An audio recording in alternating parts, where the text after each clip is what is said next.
Hello, true duelists. My name is Craig Fee, and as always, welcome to the Yu-Gi-Oh! Update. And spoilers for the end of this video, ladies and gentlemen, but I am officially certified. That's right, I've got a brand deal. YouTube, baby! With the ban list officially in effect as of this past Thursday, the reign of Tirshizu will surely come to an end. And by come to an end, I of course mean continue to reign, as Tirshizu is still clearly the best deck, but now there's just a few more floodgates for us to deal with. Color me excited, folks. But before the ban list took effect, there was still one last YCS under the previous format, YCS San Jose in Costa Rica. The South American YCS took place this past weekend, on the 26th and 27th, to some 445 or so duelists. A smaller event compared to some of the more recent ones we've seen in Europe and North America, but just as competitive as the rest, I can assure you. Because prominent competitive players took to this event the same as any other, and the top 16 included the likes of Pac, Raphael Navin, and Jesse Kotton. Yes, Jesse Kotton, the egregious Canadian that he is, would go on to win the event in the finals, piloting Tirshizu against Paul Aronson in the mirror match. A huge congratulations go out to Jesse, who has made it to the finals in 2 YCSs already this year, but was unable to take the crown, and finally got himself the win for this event. This marks Jesse's 3rd YCS win in total, and 4th tournament win if you include his first place in the Ultimate Duelist Series in 2019. A deserved win for a very accomplished duelist, and some karmic justice for the wheelhouse this guy has been put through. And look, they even got a good picture of him. Amazing. Finally, Konami, putting some respect on the boy's name. This makes Tirshizu's 3rd win of a YCS in a row, and now with a new ban list in effect, nothing will change. It is somewhat noteworthy, however, that the top cut of this event was the first to not be Tier 0 in regards to the statistics and the numbers, with Tirshizu only really having 53% or so of the top cut in the top 32 and 16. There were a number of sprite variants that did well, a number of Flu Wanderese builds, and even a confirmed Exo-Sister deck making it to the top 16. Does this mean that Tirshizu's dominance will begin to be contested more? Or is it simply a byproduct of this being a smaller event with fewer of the top tier players than events we had seen previously in North America and Europe? I don't fucking know, dude. I don't actually play in this meta, I'm just kind of reporting on it. If I had to guess, it's probably a healthy mix of both. Less players means it's easier for an oddball deck to top, provided the pilot of said oddball deck is one of the better players, and everyone knew what the deck to beat was, which means that lower tiered decks, or more accurately not Tirshizu, can main deck hate for the Tirshizu matchup to try and cheese out some game ones. And then after that, you just need to win one of the further 2 duels, and you've beaten the best deck of the game. It's easy enough to see why it might be a little, every once in a while a rogue deck has a shot, right? Regardless, the next event will be under the new ban list, and with no discredit to the Latin American competitive scene whatsoever, it will almost certainly have a larger showing. That's because the next event will be the North American Remote Duel YCS, set to take place on the weekend of December 10th and 11th. The event will be open to all duelists in North America, so just a bit of a big event potential there, and will be held over Discord. Me here at the update, and yes, that is me here at the update, I didn't misspeak, it's a one-man show, don't you know. Still, I'll be eager to report on the state of the new meta, and even more so, eager to report on whatever photo of Jesse Kotton Konami sees fit to put onto the internet. In other competitive news, this past weekend was also the first ever Master Duel Invitational, held in the Expo in Paris, France. We specify Paris, France, of course, so that you don't confuse it with Paris, Idaho, which not only exists, but also is real, and was not where this past weekend's event had been held. Yeah, that's crazy, I know, the European Master Duel event was not in Idaho. This was a smaller, creators-only event held by Konami, and I gotta say, it was pretty damn well done. The casting was good, the games were fun, and the post-game interviews gave it a very well-produced feeling, and all that coupled with how visually pleasing Master Duel is, made for, in my opinion, a very good showing of what Master Duel can offer as a more serious, esports-esque game. The only problem with the event was that Lithium lost. Fucking unacceptable. Literal based god Lithium playing pure Dogmatica with the rituals still got himself 4th place, having been denied his rightful place as a champion, which is an objective fact and I have no bias. In all seriousness, congrats go to the UK-based creator Revs Cards for winning the event all in all with Tri-Brigade. He played well and earned himself the trophy, and even better, a congrats from me. Wow, what a prize the second one is there, eh? If you'd like to check out the games, and especially if you want to see Farfa brick during this event, cause oh, ow, ouchie, owie, oof, did some of his hands hurt to see.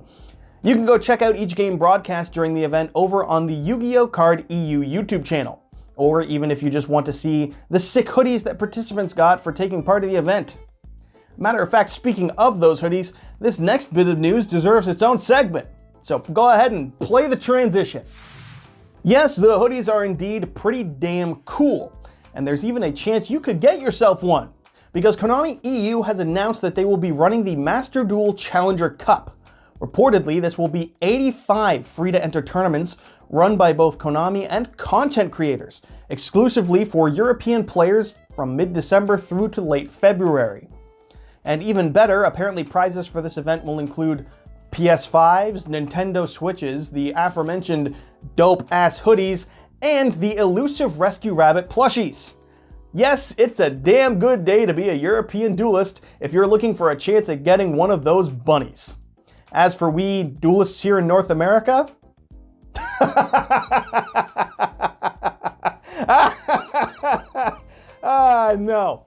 no events for you. This is an EU exclusive event so far, with no indication from Konami that any such event will be held on this side of the Pacific. God willing, we get something though, because good God, I just want a bunny. Is it so much to ask for the little Rescue Rabbit? I could put it on the desk. I'd have the red eyes here if it didn't try and topple itself all the time. Who knows? Either way, I want a bunny. It is not fair, and I deserve one because I want one, because I'm entitled. In all seriousness, it's mixed feelings here. In the grand scheme, this is awesome. This is not only a chance for a Master Duel to get some needed spotlight in the form of events put on by Konami, but also it includes creators hosting some of these events, which will help grow the community and, presumably entice people to join in and want to play Yu-Gi-Oh! And get in with the memes and figure out what is the purpose of the spinning fish. Who is Joel? We might never know. All in all, I think this is a great thing from Konami at large. It would just be really awesome if, it was more of an international event, seeing as how Master Duel is kind of an international game, if you will. God willing, they announce something for North American players soon, but European events apparently will just always be better than what we get over here.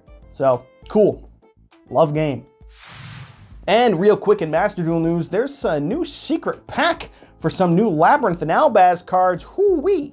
And with the game reaching 50 million downloads all over the world, you can now log in to get 1,000 free gems and even some sleeves if you get some login dailies. Hooray! In new card news, we've got 2 new pieces of support, starting first with the new Traptrix Card. Yes, this is the last one from the new Traptrix structure deck, Traptrix Holatea. That's a lot of A's and E's, I don't know how to say it, but it's that. It's a normal trap that can be activated the turn it was set by discarding any normal trap from your hand, and on activation can summon itself as a level 4 plant monster with 400 attack and 2400 defense. That is an in-archetype Shade Brigandine, which is good! And even better, you can banish it from your grave to target a Traptrix monster in your graveyard and then special summon it. The only shame about this card is that it's 1 effect per turn and only once per turn. Still, it's a Traptrix card. It procs Sarah, and its extension on the following turn. Not a bad card by any stretch.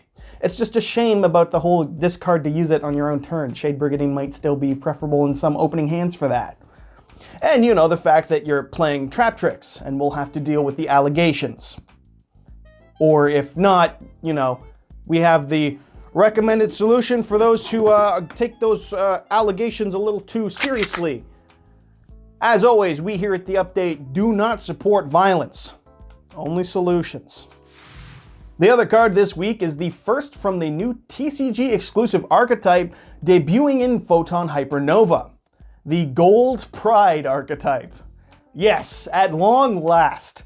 Not pride for the homosexuals, they have enough of that, but pride for the rich.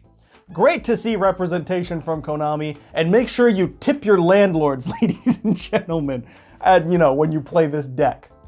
Leon here is a level 3 tuner that can be special summoned from your hand so long as your life points are lower than your opponent's. And if normal or special summoned, can target and revive a non-warrior type Gold Pride monster in your graveyard in defense, and then locks you into only Gold Pride monsters from the extra deck for the turn. And the apparent standard model for TCG exclusive tuners this past year, it's got a quick effect to synchro summon during the opponent's main phase. It seems promising, I guess. It's a revive and a quick effect. It kind of sets itself up. It'll all depend on the extra deck monsters of the archetype, really. I also can't lie, if they all have like gold steeds or whatever this guy's got going on, I'm interested.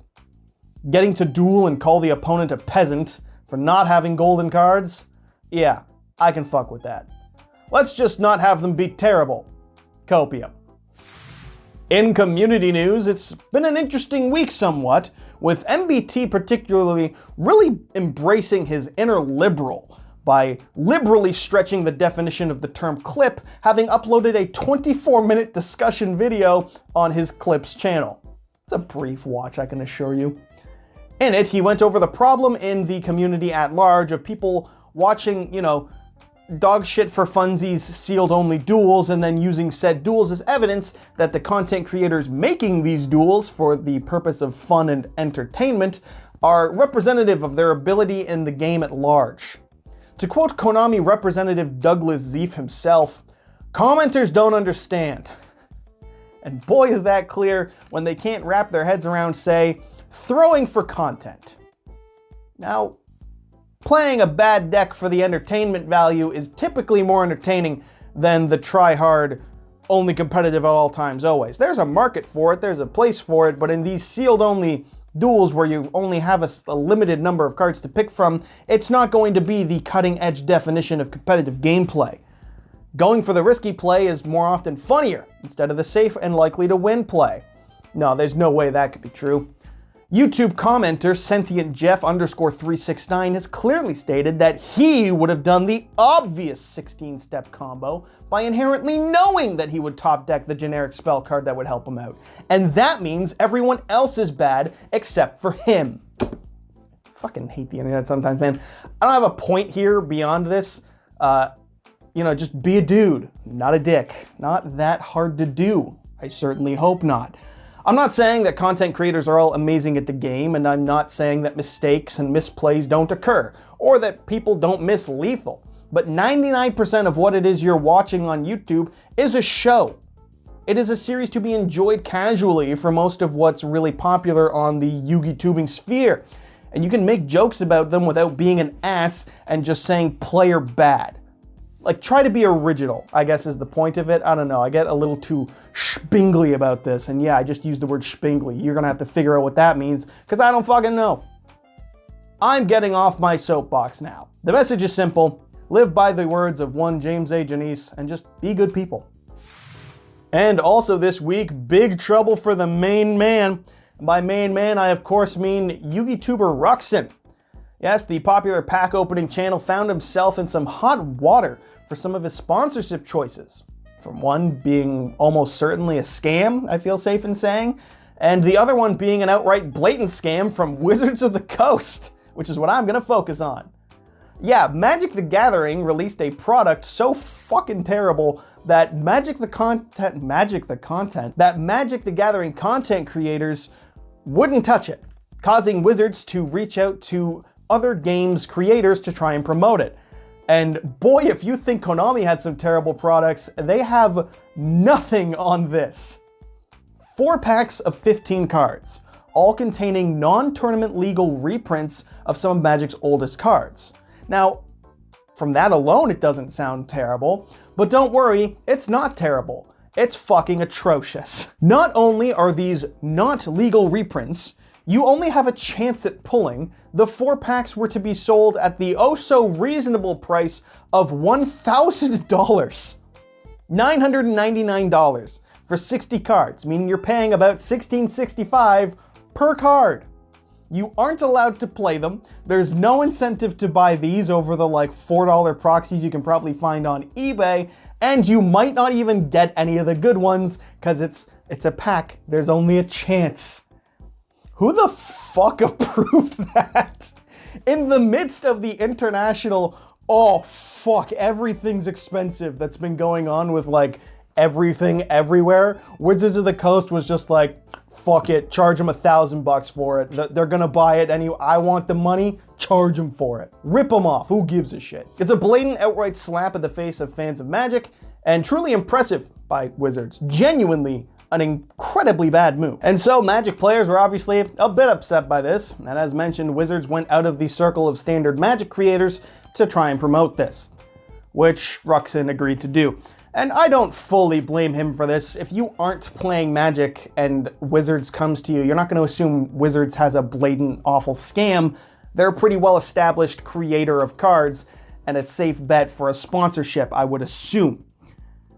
Still, he didn't do the full due diligence, I guess you could say, and he made an oopsie, but he did the right thing and fessed up. Not only making a video explaining and apologizing for his actions, but also giving us a phenomenal title and thumbnail which can be memed to shit. And I say, good on you, Ruxin. That's a quality move. Genuinely, from the, perspective of someone creating videos and also a quality meme. And speaking of sponsors, we did it, boys and girls.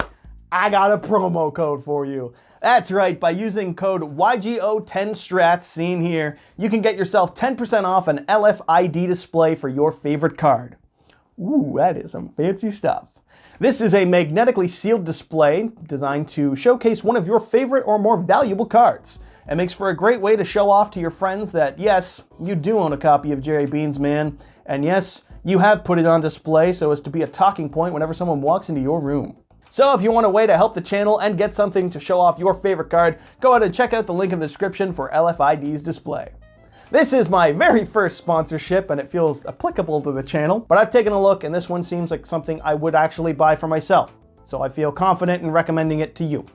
Also, I have officially sold out, so hell yeah, dude. Fucking YouTube, baby. Should I have sworn there? I suppose we'll find out. Thank you to LFID for this momentous occasion, and thank you to the viewer for your watch time. And hell, maybe your like and subscription too. You can do that. You can do all of that and more. And I can end this video. And so that'll wrap it up for this week's update. As always, I've been your host, Craig Fee, and make sure you subscribe to YGO Strats for next week's update to impress your smoking Italian wife, and so you too can be a true duelist.